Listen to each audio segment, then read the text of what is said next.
Welcome to another Technical Tuesday. Today our topic is going to be how to anchor like a super yacht.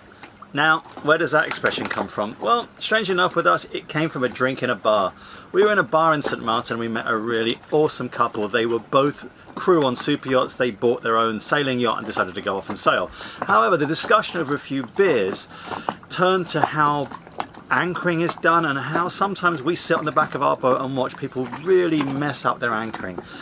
And we were talking and the super yacht skipper said, well, when I was working on a super yacht, we were taught to anchor in a certain way. And so he told us, and it transpired that over the years we've picked up loads of little bits of advice on how to anchor, but even after 10 years of sailing, I was picking up little bits of advice from him. So this discussion, this video is really about consolidating everything that I've learned over the last 10 or 12 years and passing it on to you. So what does that mean for you? It essentially means that if you learn to anchor and have confidence in your anchor, then you'll sleep better, you'll relax better, and you won't worry as much. We literally 3 days ago were anchored here and there was a charter catamaran that making an absolute gash of their anchoring.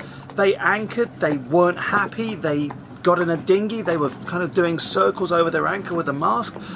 The bottom is sand, the anchors dig in, and there was no wind. They obviously hadn't had enough experience to kind of be confident in their anchoring, so I'm hoping that I can pass that across to you. So hope you enjoy the video, see what you think. So the first thing to decide is where we're going to anchor. We've chosen Hopetown because it's beautiful, there's a lovely coffee shop and our friends are there. Let's assume we've never been to Hopetown before. We need to know it's a suitable anchorage for our boat. We need to look at the depths, we need to look at the tidal range, we also need to look at the bottom. What's the consistency of the bottom? Now your paper chart should show you what the bottom consistency will be, whether it's shells or weed or sand, and there's annotations on paper charts which will show you that. Another thing to use is a chart plotter app. This is the Garmin app and it shows you the conditions in a known anchorage as well as other people's reviews of the anchorage and how they found it. Really, really useful. We can see that it's a good anchorage, it's well protected, it has enough water in there at low water for us to not go aground.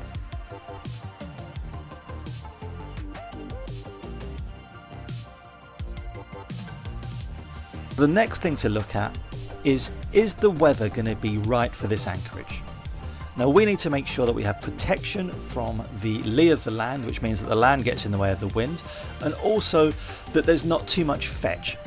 Now fetch is described at the distance a sea can travel unobstructed by land, and it will massively affect how comfortable your night is at anchor.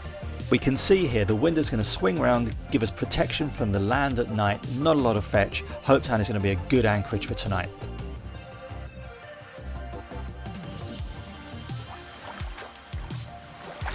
Now before you anchor, you need to understand the swing of your boat. That is defined as the length of your anchor and your chain plus the length of your boat times 2.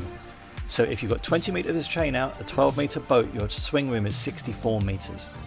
So you need to understand how much your boat is going to move in the night with a wind shift, and if for instance you're in a river where the tidal flow changes, you will swing 180 degrees every tide change.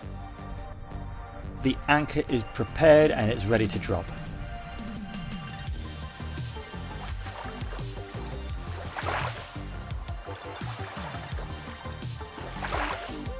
So you select your anchoring spot. I would suggest you do not enter any anchorage at more than 3 knots. The number of yachts I have seen screaming into anchorages to try and get a last anchoring spot while there are swimmers in the water is immeasurable. It is so dangerous.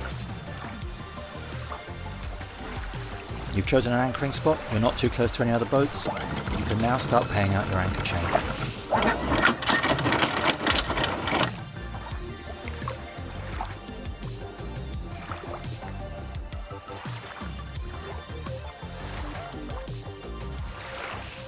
At this point you only pay out enough anchor chain for the depth that you are in plus about 3 meters. Then you stop.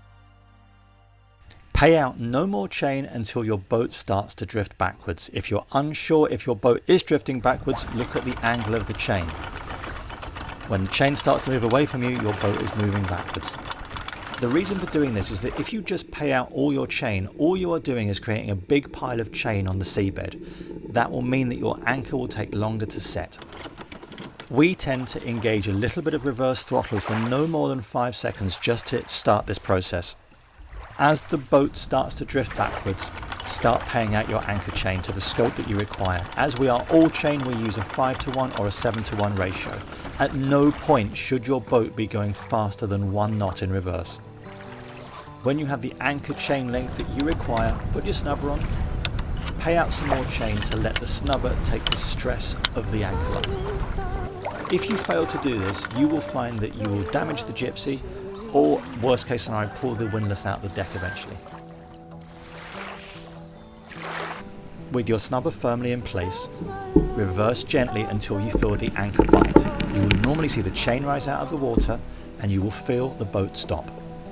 Once we feel the anchor bite, we then, and only then, reverse for 10 to 20 seconds at half reverse revs. This will bed in the anchor and it will not move.